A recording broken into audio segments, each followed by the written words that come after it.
So hello प्यारे बच्चों, नमस्कार, आदाब, सत श्री अकाल, केम छो। सर का रटा डायलॉग फिर से सुनने को मिल रहा है सबको, है ना। चलो तो आपके जी तो भैया फिर से आप सबका स्वागत करते हैं इस चैनल लर्न एंड शेयर पे। और हम बात कर रहे हैं चैप्टर नंबर 5 गति के नियम। लेसन नंबर 12 तक हमने इस चैप्टर को ख़त्म कर दिया था। अब बात करते हैं इसके न्यूमेरिकल की। सर सबसे बड़ा सरदर्द तो ये न्यूमेरिकल ही हैं जो सॉल्व नहीं होते हैं, ठीक है। तो हम इस लेसन में जो इंपॉर्टेंट न्यूमेरिकल्स हैं उसके बारे में बात करेंगे, ज़्यादा न्यूमेरिकल्स के बारे में अपन बात नहीं करेंगे, ठीक है। चलो तो आज का हमारा लेसन है न्यूमेरिकल्स के ऊपर, एनसीईआरटी के प्रश्न के ऊपर। और आपको मेरी एक फ़ोटो दिख रही होगी जिसमें मैं गब्बर सिंह की तरह क्या बोलते हैं एक बंदूक लेके खड़ा हूँ और बोल रहा हूँ क्या। अभी मुझे फिरोज भैया ने बताया कि यार सर क्या बोलते हैं, ऐसा डायलॉग इसको देख के याद आ रहा है कि सर कितनी बुकें थी एनसीईआरटी के ना, ये बताओ कितनी बुकें थी। तो मैं यहाँ पे बोल रहा हूँ कि आज हम कितने क्वेश्चन करने वाले हैं, ऐसा कुछ अपन डायलॉग डालते हैं कि भाई सांबा बताओ आज कितने अपन क्वेश्चन करने वाले हैं। तो मैं गब्बर सिंह हूँ और आप लोग सांबा होकर के बताओ मेरे को कि आज अपन कितने न्यूमेरिकल करने वाले हैं। वीडियो एंड हो जाए उसके बाद बताना ही इस क्वेश्चन का आंसर कि कितने न्यूमेरिकल करें, ठीक है। चलो बहुत हो गई मस्ती मजाक, स्टार्ट करते हैं हमारा लेसन। और हमारे सबसे पहले तो जो एग्जाम्पल छूटे हुए हैं वो अपन कवर करेंगे, उसके बाद बैक के क्वेश्चंस पे चलेंगे, ठीक है। चलो तो पहला क्वेश्चन बहुत ही अच्छा सा सुंदर सा, पहले ट्राई कीजिए आप सब। थोड़ा हम साइड हो जाते हैं, पॉज करो 2 मिनट और फटाफट से ट्राई करो। चलो तो आई होप सबने ट्राई कर लिया होगा। अच्छा, एक बच्ची का मैसेज मेरे पास आया, कमेंट किया उसने कि सर मेरे से न्यूमेरिकल नहीं हो रहे पॉज करने के बाद, तो आप जब करा देते हो उसके बाद में कर लेती हूँ। चलो ठीक है, कोई बात नहीं हो रहे, एक बार देख के कर लो फिर बिना देख के कर लेना। चलो क्या बोल रहा है क्वेश्चन, 10वां एग्जाम्पल है, 9 तक के एग्जाम्पल अपन ने ऑलरेडी खत्म कर लिए। तो 18 किलोमीटर प्रति घंटे की चाल से समतल सड़क पर गतिमान कोई साइकिल सवार बिना चाल को कम किए 3 मीटर त्रिज्या का तीव्र वर्तुल मोड़ लेता है। ये होता ही आजकल, है ना, जो नई नई साइकिल ली है सीखने की, ऐसी मतलब वो तेज चलाने की आदत होती है, तो उसने भी मस्त क्या बोलते हैं ऐसा वो अपन गाड़ियों पे भी लेते ही हैं, ठीक है। आजकल के नौजवान तो ऐसे गाड़ी को मोड़ने का काम करते हैं, तो उसने भी काफ़ी स्पीड से साइकिल चलाई और स्पीड से साइकिल चला रहा है। कितने किलोमीटर से, 18 किलोमीटर प्रति घंटा के वेग से वो साइकिल चला रहा है। यानी उसके वेग की जो मान है ना वो कितना, 18 किलोमीटर प्रति घंटा। मीटर प्रति सेकंड में कन्वर्ट करने के लिए, बदलने के लिए 5/18 से गुणा करते हैं, तो करा तो आया 5 मीटर प्रति सेकंड। देखने में तो ऐसा लग रहा है कोई बहुत बड़ी बात नहीं, 5 मीटर प्रति सेकंड, पर बहुत बड़ी बात है। 1 सेकंड में 5 मीटर का डिस्टेंस समझते हो कितना दूर हो गया, इतने वेग से वो चल रहा है, ठीक है। अब चलते चलते वो कहाँ पहुंचा, एक वर्तुल मोड़ का मतलब है उसने एक सर्कुलर टर्न लिया, ऐसा टर्न लिया उसने, लेते ही आजकल है ना अपन ऐसे नौजवान। तो वो 3 मीटर की त्रिज्या का उसने क्या ले लिया, वर्तुल सा एक मतलब एक सर्कुलर मोड़ लिया। तो इस तरीके से उसने मान लो टर्न लिया होगा और उसकी त्रिज्या कितनी रही है, 3 मीटर। और कितने वेग से जा रहा है वो, उसका वेग है 5 मीटर प्रति सेकेंड। ये अपने को क्वेश्चन ने बोला यहाँ तक। अब क्या बोला भाई उसने, टायरों मतलब उसके जो मतलब अच्छे से मम्मी ने अभी नई साइकिल दलाई है, पापा से जिद करके उसने मंगवाई है, मम्मी ने थोड़ा पापा को पटाया और उसके पास साइकिल आ गई, गियर वेयर वाली मस्त साइकिल आ गई। तो है ना, उसके और टायरों के बीच में घर्षण गुणांक है 0.1, ठीक है। कि जो टायर है ना थोड़ा अच्छी क्वालिटी के नहीं है, इसलिए घर्षण गुणांक मात्र उसका 0.1 है, ठीक है। तो अपन से पूछ रहा है क्या साइकिल सवार मोड़ लेते समय फिसल जाएगा क्या। तो क्वेश्चन उसका ये है कि क्या साइकिल सवार जब वो टर्न ले रहा है तो क्या स्लिप हो जाएगा क्या। लेकिन ऊपर एक चीज अच्छे से और समझ लीजिए, उसने साफ साफ लिखा है समतल सतह पर गतिमान। समतल सतह का मतलब है हमने रोड को बैंक नहीं किया।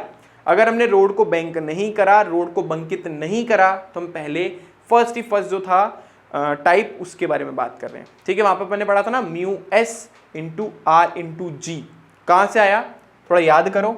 जब मान लो इसी वृत्ताकार पथ पर अगर कोई घूम रहा है तो हमने बोला था, चलो थोड़ा इधर बना देते हैं, मान लो इधर घूम रहा है तो इसके ऊपर देखो क्या क्या लगेगा, उस पर लगेगा mg नीचे, नॉर्मल फोर्स ऊपर, और उसको वेग बाहर पुश करेगा, घर्षण बल अंदर खींच लेगा, तो उसका घर्षण उसके ऊपर जो बल लग रहा है वो क्या है, mv²/r। और ये किसने बचाया इसको ऐसा करने से, हमारे घर्षण बल ने, ठीक है।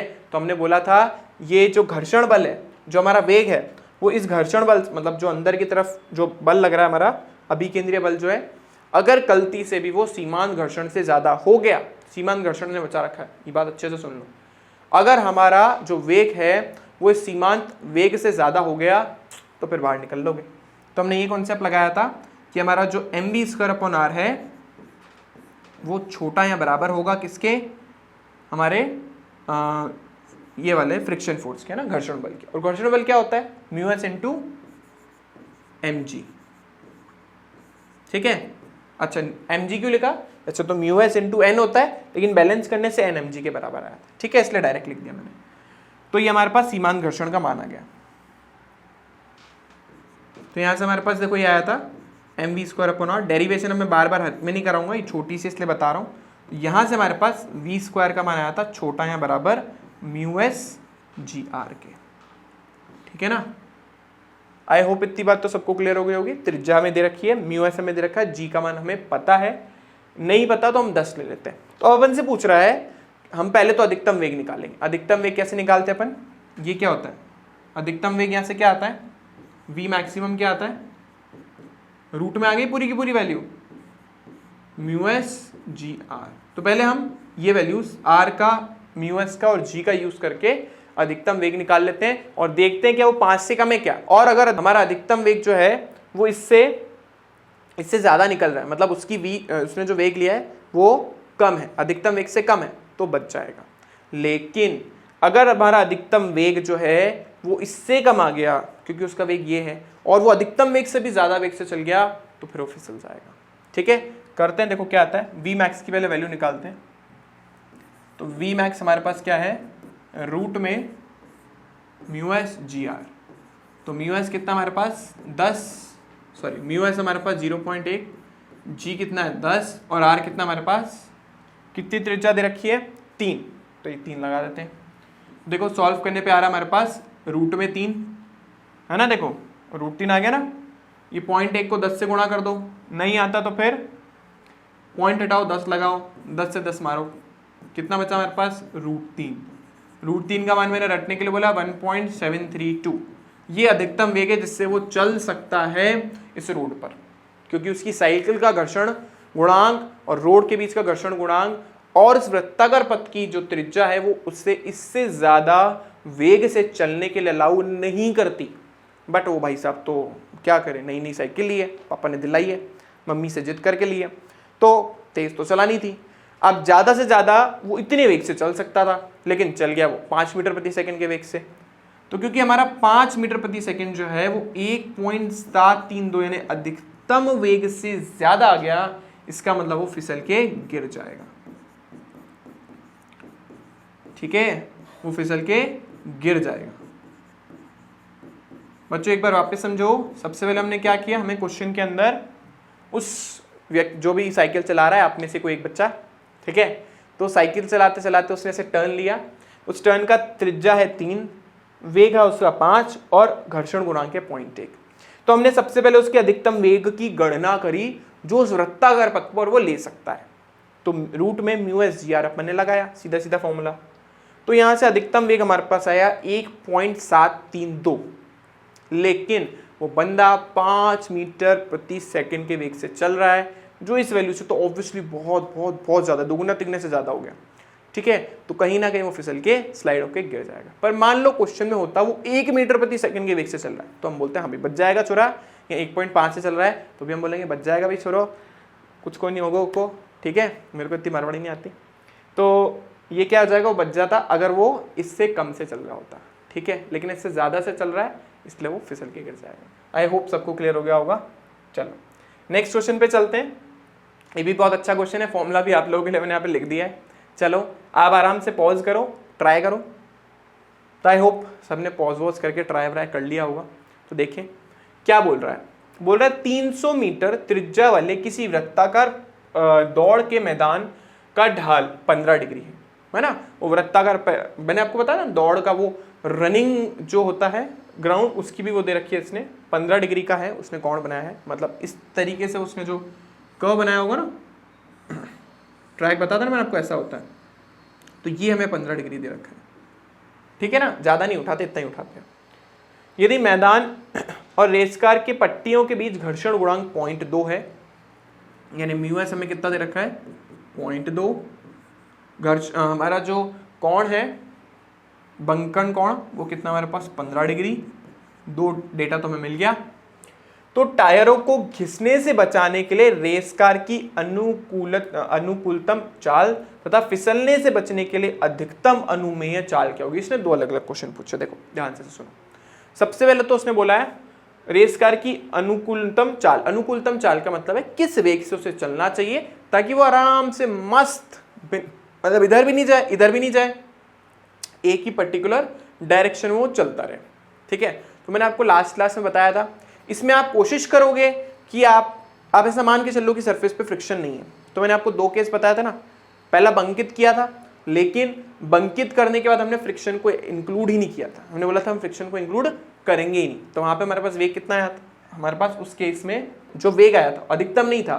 मैंने आपको साफ साफ बोला था वो वेग होना चाहिए वस्तु का, उससे ज्यादा हुआ तो क्या वो बाहर निकल जाएगी, अगर उससे कम हुआ तो नीचे स्लाइड हो जाएगी, उसको उस वेग से चलना पड़ेगा। तो जो दूसरा केस था जिसमें हमारे पास v का मान आया था, कितना आया था, रूट में म्यू आर जी टेन थीटा। ठीक है ना, तो ये हमारे पास आया था म्यू आर जी टेन थीटा। तो ये है उसकी कौन सी चाल, अनुकूलतम। मतलब इस स्पीड से मस्त चलेगा ना, तो बिना कुछ गिरे इधर उधर आराम से मस्त चलता रहेगा। ठीक है, तो अपने को ये निकालना है, ये कौन सी चाल है उसकी, अनुकूल चाल। अनुकूल चाल का मतलब क्या, अनुकूल चाल का मतलब ना ऊपर जाना ना नीचे जाना है, ना इधर ना उधर, अपने को मस्त अपने ट्रैक पे चलना है। ठीक है, तो म्यू आर जी टेन थीटा अपने को लगाना है। तो म्यू आर देखो कितना है, म्यू आर हमें दे रखा है 0.2, जी कितना आ रहा है हमारे पास 10, और ये आ गया वापस 10-15 हमारा दुश्मन। तो 10-15 का मान मैंने उस दिन निकलवाया था, तो आप खुद उसमें से निकाल के इसमें डालोगे। उस दिन मैंने आपको बताया था, लास्ट एक क्लास थी हमारी, उसमें मैंने आपको बोला था 10-15 डिग्री को आप कैसे लिख सकते हो, 45 - 30, और इसको हम क्या लिख सकते हैं, 10-45 - 10-30 अपॉन 1 + 10-45 10-30। ठीक है, ये आप लगाओगे, उत्तर खुद निकालोगे।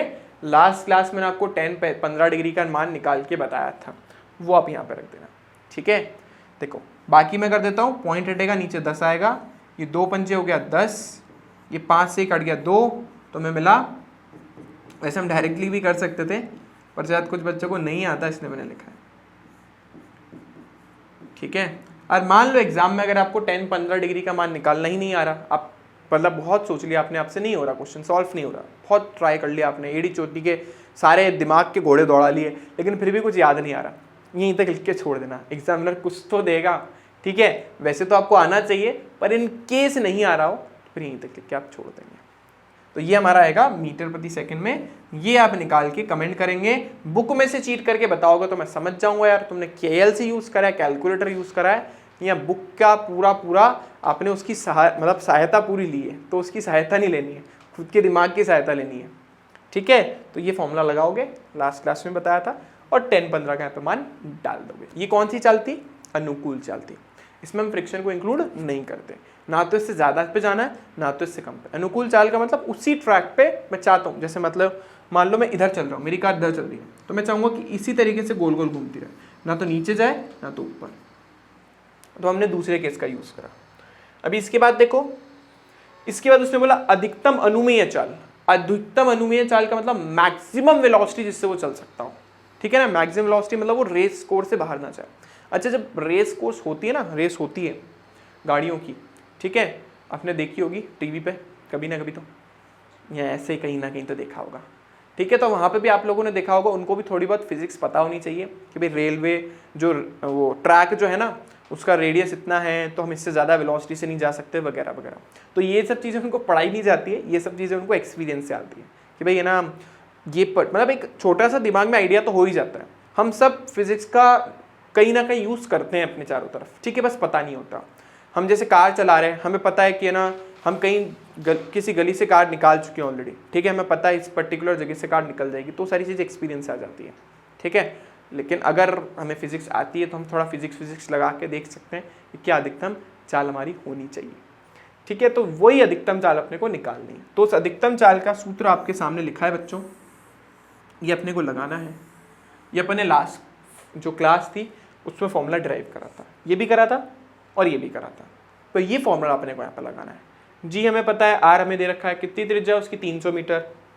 ओहो, हमने यहाँ पे आर तो लिखा ही नहीं, mu R G R tan theta होता है ना, सॉरी बच्चों, तो यहाँ पे मैं आर लिखना भूल गया, तो मैं लिख देता हूँ। अच्छा, घर्षण तो लेना ही नहीं था, म्यू थोड़ा सा गड़बड़ हो गया, ये वापस लिख देता हूँ, चलो कोई बात नहीं। यहाँ पे जी आर था, फ्रिक्शन तो हमें लेना ही नहीं था, तो भाई जी आर टेन थीटा था, कोई बात नहीं। चलो ये 10 है और ये 300 है, ठीक है। आप इसको पार्ट को सॉल्व करना आ जाएगा।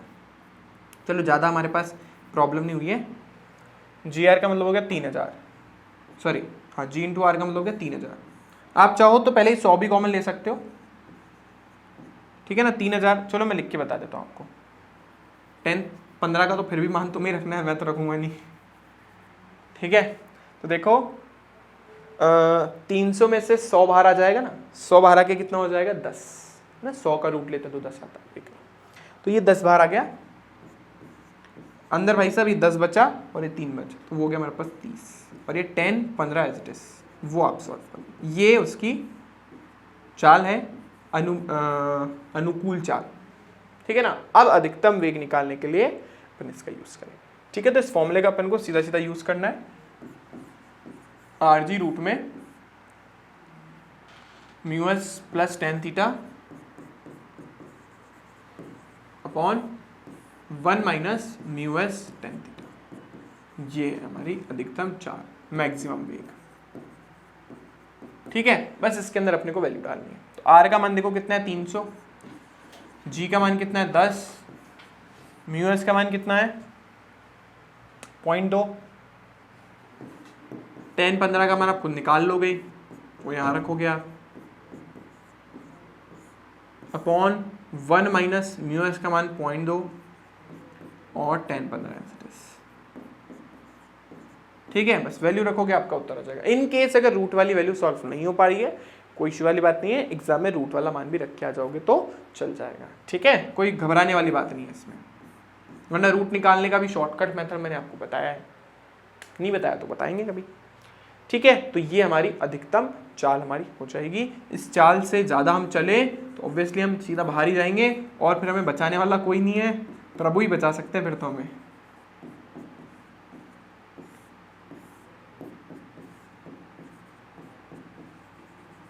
ठीक है। इसको आप सॉल्व कर लीजिएगा। तो ये है आपके 2 होमवर्क जो आपको करने हैं, इस क्लास के बाद कमेंट करके आपको बताना है, ठीक है। 2 चीज़ों को आपको सॉल्व करके बताना है। आई होप इतनी बात तो सबको क्लियर हो ही गई होगी। चलो चलते हैं फिर आगे। नेक्स्ट भी बहुत अच्छा क्वेश्चन है, मैं पॉज करके ट्राई कीजिए, थोड़ा साइड हो जाता हूँ मैं आजकल, मैं आप लोगों के लिए थोड़ी जगह भी छोड़ देता हूँ ताकि मेरी वजह से क्वेश्चन ना कटे, ठीक है। तो आई होप सबने पॉज वॉज करके ट्राई कर लिया होगा। अब अपन आते हैं क्वेश्चन पे, बहुत अच्छे लेवल का क्वेश्चन है ये। तो देखो क्या बोल रहा है, किसी कोमल क्षैतिज सतह, कोमल का मतलब बिल्कुल मस्त, चिकनी मस्त, है ना। तो कोमल क्षैतिज फर्श पर 2 किलो सनहदी का मतलब द्रव्यमान का लकड़ी का गुटका रखा है, मतलब लकड़ी का ऐसे गुटका आपने रख दिया, कितने उसका है द्रव्यमान का 2 किलो का, तो ये 2 किलो का है। इसके बाद लोहे का उसके बाद उसके ऊपर 25 किलो का लोहे का बेलन। अच्छा, इसके ऊपर अपन ने 25 किलो का लोहे का बेलन रख दिया, इधर डायग्राम में बना देता हूँ। तो ये 2 किलो का था और 25 किलो का लोहे का बेलन इसके ऊपर रख दिया, तो ये है 25 किलो का,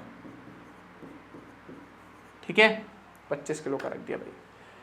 इसके बाद लोहे का बेलन रखा जाता है तो फर्श स्थिर गति से नीचे धंसता है। तो मिट्टी मिट्टी रख दी, होता है ना अपन कभी बारिश वारिश पड़ रही है, गाड़ी खड़ी करी, नीचे गिर गई, क्यों कर गई, अरे मिट्टी बहुत बहुत ज़्यादा मतलब मॉइस्चर उसके अंदर आ गया था, कण दूर दूर हो गए थे तो वो धंस गई नीचे। तो ऐसा ही यहाँ पे हुआ, होता है ना, अपन कोई भारी चीज़ रख दे तो वो नीचे धंसना चालू हो जाती है, तो वो भी धंस गई। और धंसी किससे, गुटका और बेलन जो है 1.1 मीटर प्रति सेकेंड स्क्वायर के वेग से नीचे जाने लग गया। ये डायग्राम में अपने को दे रखा है, नहीं भी दे रखा हो तो अपने को प्रेडिक्ट करना है। तो गुटके की फर्श पर क्रिया कितनी होगी, ठीक है, गुटके की फर्श पर क्रिया फर्श के धंसने से पूर्व तथा धंसने के पश्चात क्या है, दो चीजें निकालनी है। गुटके की फर्श पर क्रिया मतलब गुटका जो है वो फर्श पर कितना नॉर्मल फोर्स लगा रहा है वो बताना है, पहला इस केस में और दूसरा इस केस में। ये नीचे वाला डायग्राम मैं रब कर देता हूं, डायग्राम एनसीईआरटी में दे रखा था तो घबराने वाली बात भी नहीं है, ठीक है। तो इसमें तो देखो बहुत आसान है, अगर मैं इसका एफबीडी बनाऊं तो इस पर दो बल लग रहे हैं, एक तो ये धरती माता इसके ऊपर नॉर्मल फोर्स लगा रही है और गुरुत्वाकर्षण बल जो है इसको mg से नीचे खींच रहा है, ठीक है ना। अब इसका जो नॉर्मल है वो mg के बराबर है, यानी इसका द्रव्यमान है 2 और g का मान है 10, यानी 20 न्यूटन का इसकी खुद के ऊपर नॉर्मल फोर्स लग रहा है, अभिलंबित बल लग रहा है इसके ऊपर, गुटके के ऊपर। तो ये भी जो है धरती के ऊपर उतना ही अभिलंबित बल लगाएगा। ये बोलेगा जितना तूने मेरे पे लगाया मैं भी उतना तेरे पे लगाऊंगा, तो इसने जितना लगाया, धरती ने इसके ऊपर जितना लगाया इसने भी धरती पे उतना लगा दिया, तो इसने भी धरती के ऊपर n ही नॉर्मल फोर्स लगाया और वो नॉर्मल फोर्स की वैल्यू उसी के बराबर होगी जितनी इसके ऊपर लग रही है, ठीक है। तो ये होगा हमारे पास 20 न्यूटन, ठीक है। तो समस्या में क्रिया प्रतिक्रिया के युग्मों को पहचाना है, तो ऑब्वियसली क्रिया प्रतिक्रिया ही है, ठीक है, क्योंकि 20 न्यूटन का इसने इसके ऊपर लगाया, इसने भी इसके ऊपर लगा लिया। तो हमारे पास पहला जो केस था फर्स्ट वाला उसका उत्तर आ गया, और हाँ ये क्रिया प्रतिक्रिया है, ठीक है, क्रिया प्रतिक्रिया है ये। दूसरा वाला थोड़ा सा अच्छा है, बहुत इंटरेस्टिंग क्वेश्चन है, तो दूसरे वाले पे चलते हैं। चल अच्छे से पेज पे आते हैं, सफेद हमारा बिल्लू बिल्लू पेज।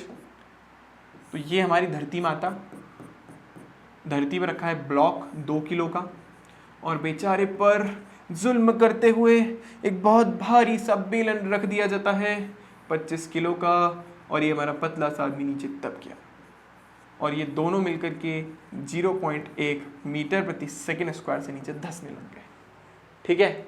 तो अब क्या करना है कि इसने धरती के ऊपर कितना रिएक्शन फोर्स लगाया, कितना अभिक्रिया बल लगाया, प्रतिक्रिया बल, एक ही बात है, ठीक है। प्रतिक्रिया बल बोलो, अभिलंबित बल बोलो, ठीक है, दोनों सेम ही चीज होते हैं। अच्छा, एक बच्चे ने मेरे से पूछा था नॉर्मल और परपेंडिकुलर दोनों एक ही चीज है, डोंट वरी, दोनों सेम ही चीज होती है। लंबवत जो होता है ना उसको अपन अभिलंबित बोलते हैं, ठीक है। तो अपने को पहले तो इसका एफबीडी बनाना है। अब ये क्योंकि नीचे जा रहा है तो अब देखते हैं इसके ऊपर कौन कौन से बल लग रहे हैं। तो देखो पहले तो इसके ऊपर बल के बारे में बात कर ले तो सब निकल आएगा। तो ये 2 kg का है, अब धरती ने इसके ऊपर लगाया होगा नॉर्मल फोर्स, तो मान लो धरती माता ने इसके ऊपर N1 नॉर्मल फोर्स लगाया है, ऊपर लग रहा होगा।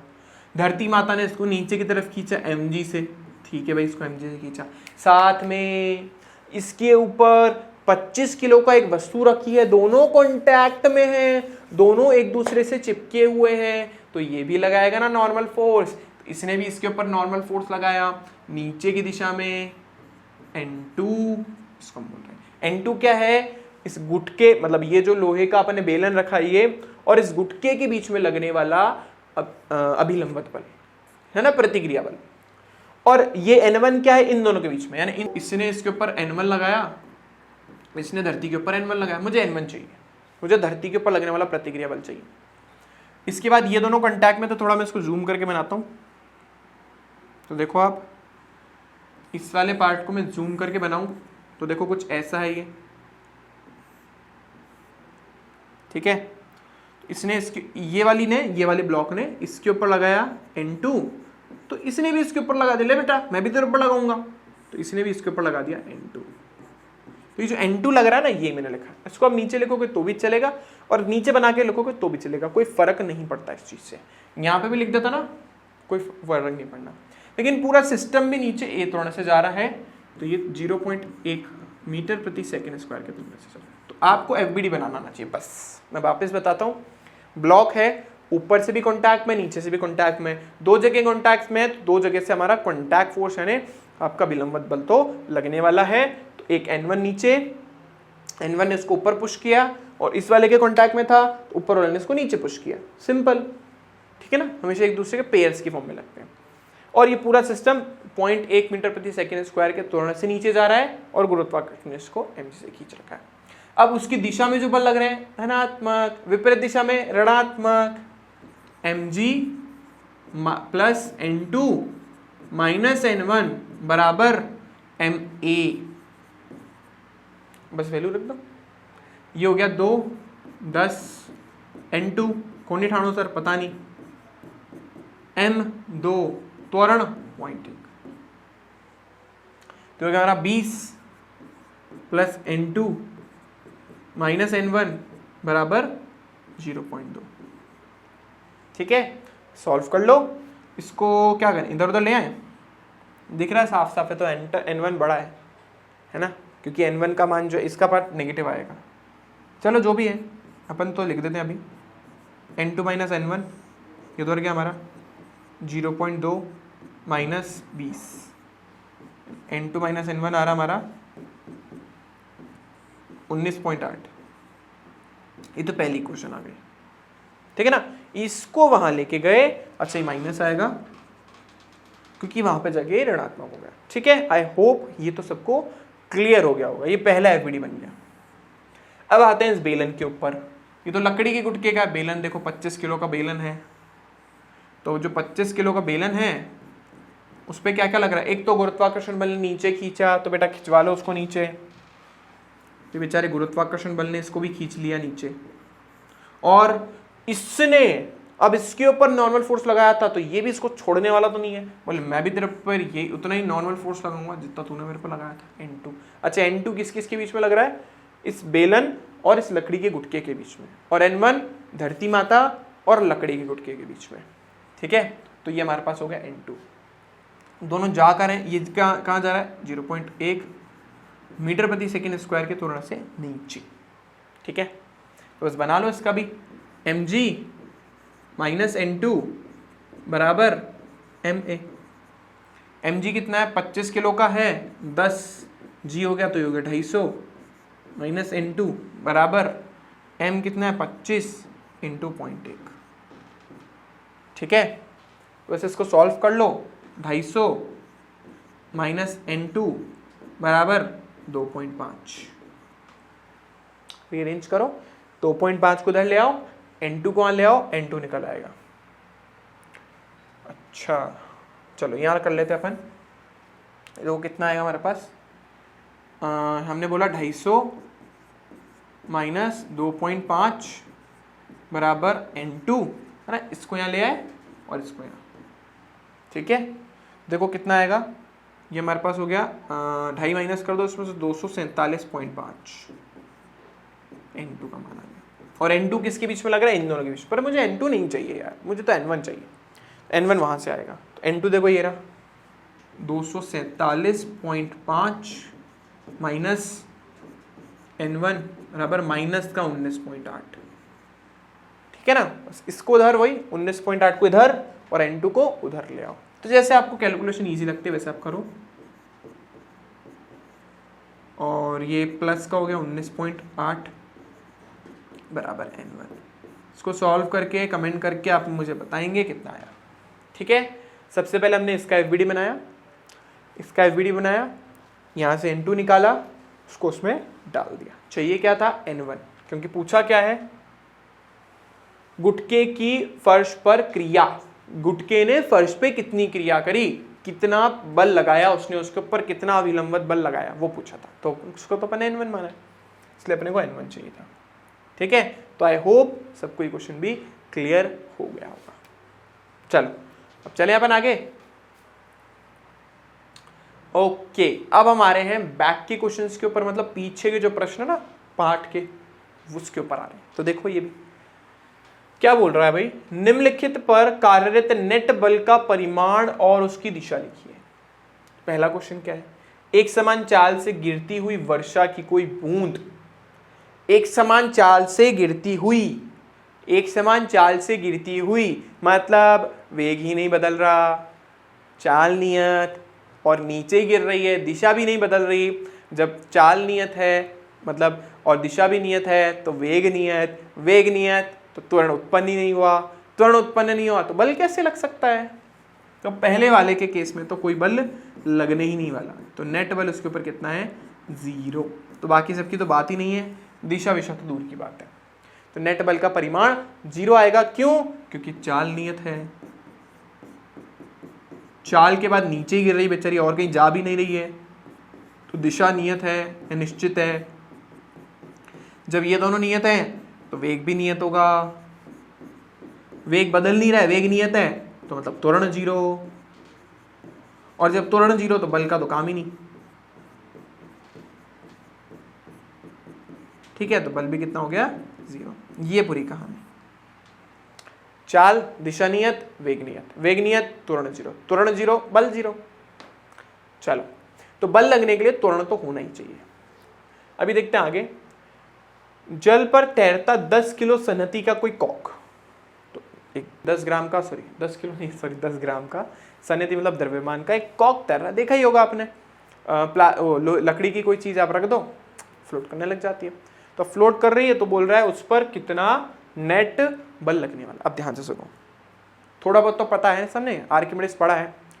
अगर वो तैर रहा है तो तैरेगा कब?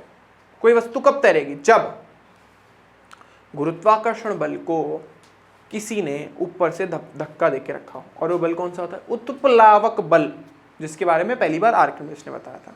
तो ये क्योंकि तैर रहा है तो इस पे उत्प्लावक बल ऊपर लग रहा होगा, गुरुत्वाकर्षण बल नीचे खींचने की कोशिश कर रहा है। अगर ये पानी के बीच में होता, बिल्कुल सेंटर में, जैसे सबमरीन होती है, तो दोनों एक दूसरे को कैंसिल करके बैठ जाते हैं। लेकिन ये तो तैर रहा है, मतलब उत्प्लावक बल ने ऊपर की तरफ इसको ज्यादा धक्का दे रखा है। देखो 3 केसेस होते थे ना वहां पे। पहला केस क्या होता था? अगर mg जो है वो उत्प्लावक बल, जिसको अपन बोलते हैं इंग्लिश में, मुझे ध्यान क्या बोलते हैं, हमारा उत्प्लावक जो ऊपर की तरफ लगता है, ठीक है, जिसको अपथ्रस्ट फोर्स भी बोलते हैं, तो उसको बोलते हैं Fu, ठीक है ना। तो अगर वो mg जो Fu से ज्यादा हो गया, अपथ्रस्ट फोर्स से उत्प्लावक बल से ज्यादा हो गया, वस्तु डूब जाती थी। अगर दोनों बराबर हो गए तो वस्तु सबमरीन की तरह बीच में जाके बैठ जाती थी। और अगर आपका उत्प्लावक बल जो है वो ज्यादा हो गया तो वस्तु तैरने लग जाती थी। ये 3 अपने केस पड़े थे।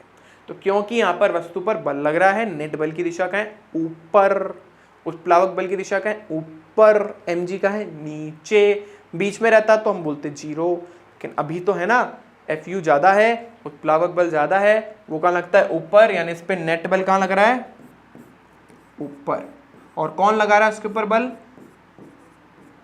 उत्प्लावक बल ऊपर की तरफ लग रहा है, ठीक है, जिसकी वजह से ये तैर रही है। और दिशा हमने बता दी। ओके, अच्छा, अपन से वो भी पूछा है कि किसका इतना परिमाण कितना होगा। ठीक है भाई, परिमाण भी हम बता देते हैं। 10 ग्राम का है, 10 ग्राम का हो गया 10⁻³ ठीक है। ये इसका क्या हो गया द्रव्यमान। ये 10 ग्राम था ना, किलो में कन्वर्ट करने के लिए 1000 से डिवाइड करते हैं, 10⁻³ से गुणा करते हैं। ज़्यादा आसान मैं आपको फिर बता दूं, आप एक्सपोनेंट के साथ खेलना सीख गए तो आधा प्रॉब्लम जो है न्यूमेरिकल का वहीं सॉल्व। तो द्रव्य ग्राम को किलोग्राम में कन्वर्ट करने के लिए 1000 से डिवाइड करने के बजाय अब ये याद कर लो कि 10⁻³ से गुणा करना है, आसान हो जाता है। तो 10⁻1 यहाँ है और 10⁻³ यहाँ है। द्रव्यमान मेरे पास कितना आया 10⁻² किलो, ठीक है, इतनी बात क्लियर।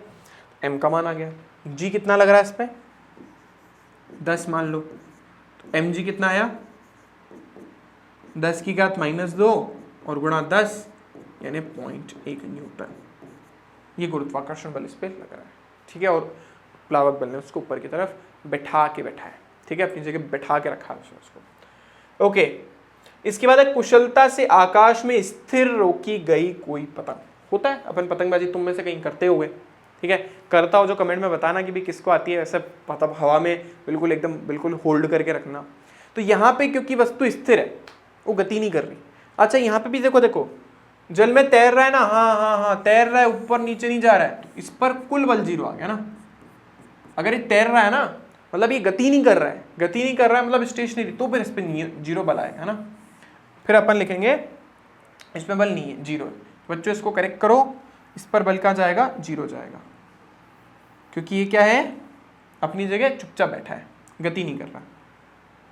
हाँ, तो इस पर बल क्या आ गया 0। ठीक है ना, फिर इस कैलकुलेशन की भी जरूरत नहीं है। तो इस पर बल 0 होगा क्योंकि अपनी जगह स्थिर है। ऐसे पतंग स्थिर है, जब गति नहीं कर रही स्थिर अवस्था में, तो त्वरण किस बात का, तो ये हो गया हमारे पास, इसमें भी F बराबर 0। ठीक है, तो 3 तो F बराबर 0 ही निकल गए, ये भी 0 ही था बेचारा। इसके बाद 30 किलोमीटर प्रति घंटा के वही आगे एक समान वेग से चल रही है। जहां बोल दिया एक समान वेग, त्वरण नहीं तो बल 0, इस केस में बल 0। ठीक है, ये थोड़ा आप लोगों के लिए अलग हो सकता है क्योंकि अभी आप लोगों ने ये चुंबकीय क्षेत्र चुंबकीय क्षेत्र इतना अच्छे से पढ़ा नहीं है। देखते हैं फिर भी। सभी गुरुत्वीय पिंडों से दूर तथा वैद्युत एवं चुंबकीय क्षेत्र से मुक्त अंतरिक्ष में तीव्र चाल से चलने वाला एक इलेक्ट्रॉन। देखो, गुरुत्वीय क्षेत्र बड़े बड़े पिंडों पर बल लगाता है, और ये जो इन पे भी लगाता है, छोटे छोटे कणों पे भी लगाता है, जिसकी वजह से हमारा एटमॉस्फेयर है।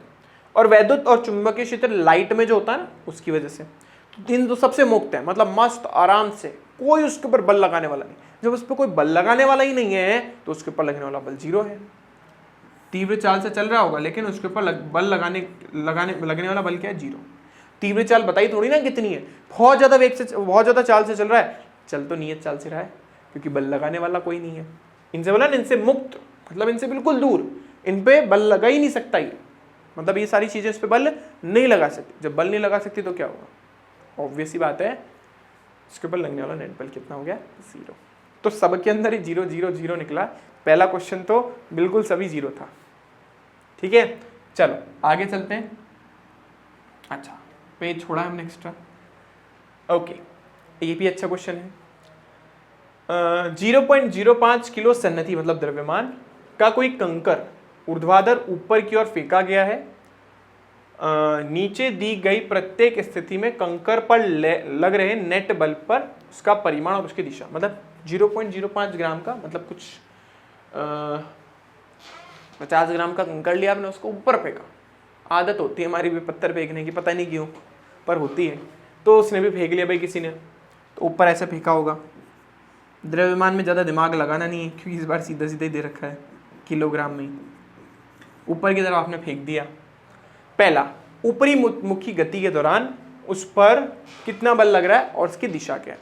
तो जब वस्तु को ऊपर फेंका जाए या नीचे आ रही हो, उस दोनों केसेस में उस पर एक बल लगता है। वो कौन सा बल है, गुरुत्वाकर्षण बल, उसको नीचे खींच रहा है। तो इस कंकर पे भी नीचे की तरफ बल लगेगा। पहले वाले केस में कहाँ बल लगेगा, नीचे।